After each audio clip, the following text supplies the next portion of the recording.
오늘의 복음 2019년 4월 25일 목요일입니다.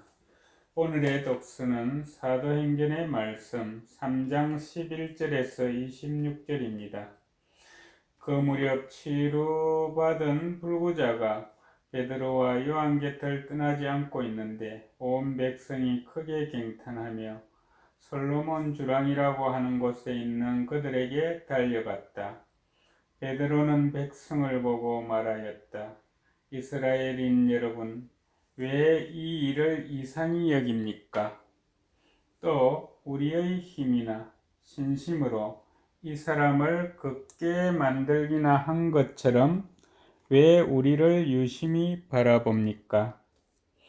여러분은 예수님을 빌라도에게 넘기고 그분을 놓아주기로 결정한 빌라도 앞에서 그분을 배척하였습니다.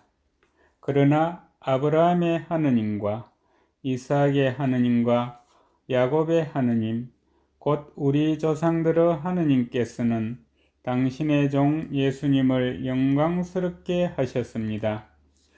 여러분은 거룩하고 의로우신 분을 배척하고 살인자를 풀어달라고 청한 것입니다.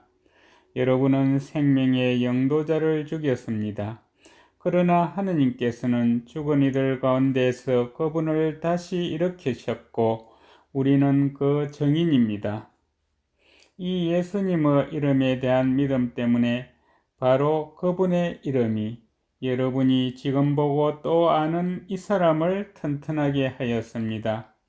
그분에게서 오는 믿음이 여러분 모두 앞에서 이 사람을 완전히 낫게 해 주었습니다. 이제 형제 여러분, 나는 여러분도 여러분의 지도자들과 마찬가지로 무지한 탓으로 그렇게 하였음을 압니다.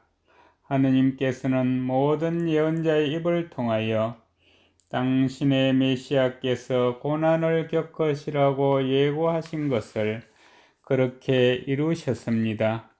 그러므로 회개하고 하느님께 돌아와 여러분의 죄가 지어지게 하십시오. 그러면 다시 생기를 찾을 때가 주님에게서 올 것이며 주님께서는 여러분을 위하여 정하신 메시아 곧 예수님을 보내주실 것입니다.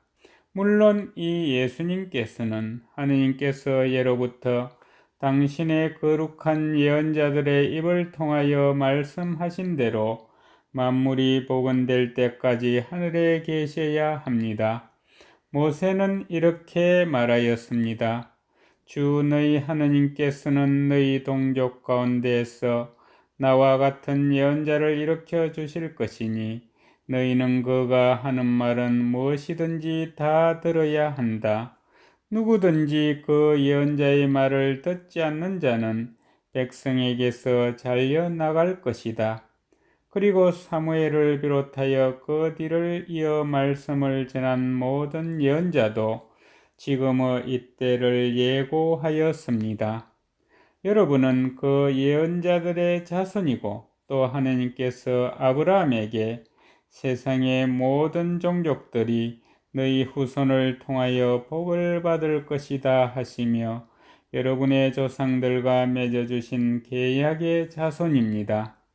하느님께서는 당신의 종을 일으키시고 먼저 여러분에게 보내시어 여러분 하나하나를 악에서 돌아서도록 하여 여러분에게 복을 내리게 하셨습니다.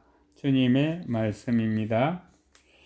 오늘의 복음은 루카가 전한 거룩한 복음 24장 35절에서 48절입니다. 그 무렵 예수님의 제자들은 길에서 겪은 일과 빵을 떼실 때 그분을 알아보게 된 일을 이야기해 주었다. 그들이 이러한 이야기를 하고 있을 때 예수님께서 그들 가운데 서시어 평화가 너희와 함께 하고 그들에게 말씀하셨다. 그들은 너무나 무섭고 두려워 유령을 보는 줄로 생각하였다. 그러자 예수님께서 그들에게 이르셨다. 왜 놀라느냐? 어찌하여 너희 마음에 여러 가지 의혹이 있느냐? 내 손과 내 발을 보아라. 바로 나다. 나를 만져보아라. 유령은 살과 뼈가 없지만 나는 너희도 보다시피 살과 뼈가 있다. 이렇게 말씀하시고 나서 그들에게 손과 발을 보여주셨다. 그들은 너무 기쁜 나머지 아직도 믿지 못하고 놀라워하는데 예수님께서 그들에게 여기에 먹을 것이 좀 있느냐 하고 물으셨다. 그들이 구운 물고기 한 토막을 드리자 예수님께서는 그것을 받아 그들 앞에서 잡수셨다. 그리고 그들에게 이르셨다. 내가 전에 너희와 함께 있을 때 말한 것처럼 나에 관하여 모세의 율법과 연서와 시편에 기록된 모든 것이 다 이루어져야 한다. 그때 예수님께서는 그들의 마음을 여시어 성경을 깨닫게 해 주셨다. 이어서 그들에게 이르셨다. 성경에 기록된 대로 그리스도는 고난을 겪고 사흘 만에 죽은 이들 가운데서 다시 살아나야 한다.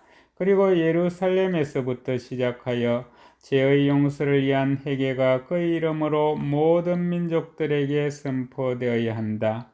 너희는 이 일의 증인이다. 주님의 말씀입니다. 오늘의 묵상은 안봉환 스테파노 신부님이 해주십니다. 오늘 복음의 첫째 부분은 엠마오로 가는 두 제자에게 빵을 떼실 때 그분을 알아보게 한 저녁 식사 장면을 상기합니다. 그 다음 루카는 각각의 주제를 통일시키는 두 단계 위에 이야기의 메시지를 배열합니다. 첫째 단계는 부활하신 그리스도께서 증거를 바탕으로 하여 제자들이 알고 있던 나자렛 예수님과 당신의 신원을 일치시키는 변론 부분입니다. 둘째 단계는 주님께서 성경을 깨닫도록 제자들을 가르쳐 주신 부분입니다. 놀라운 것은 다른 제자들이 엠마오의 두 제자의 말을 듣고 또 부활하신 주님께서 베드로에게 나타나셨다고 이야기하는 반면 그들 가운데 예수님께서 직접 나타나셨을 때 제자들이 두려워하고 그들이 본대로 믿기를 거부한다는 것입니다. 어느 시점까지는 당연한 일이었습니다. 그들은 주님께서 고난을 겪으시고 돌아가셨으며 불과 몇 시간 내에 묻히신 것을 보았습니다. 너무 자명한 좌절 앞에서 이 몇 시간은 온갖 메시아 환상과 희망을 깨트리기에 충분하였습니다. 그러기에 그들은 주님을 유령으로 생각하였습니다. 그러나 불안해서 의심이 생기고 이런 의심에서 그들이 믿는 것을 가로막는 두려움의 망령이 생깁니다. 그러자 부활하신 예수님께서는 살과 뼈를 가진 인간임을 분명히 해주는 육체적 증거를 모두 제시하십니다. 나를 만져보아라. 먹을 것이 좀 있느냐? 예수님께서는 그것을 받아 그들 앞에서 잡수셨다. 그분의 몸은 영광을 입으셨고 이는 제자들이 처음에 주님을 알아보지 못한 이유를 설명해 줍니다. 이렇게 제자들은 체험과 개인적인 만남을 통하여 그들을 찾아오신 분이 부활하신 예수님이시라는 것을 굳게 믿게 됩니다. 감사합니다.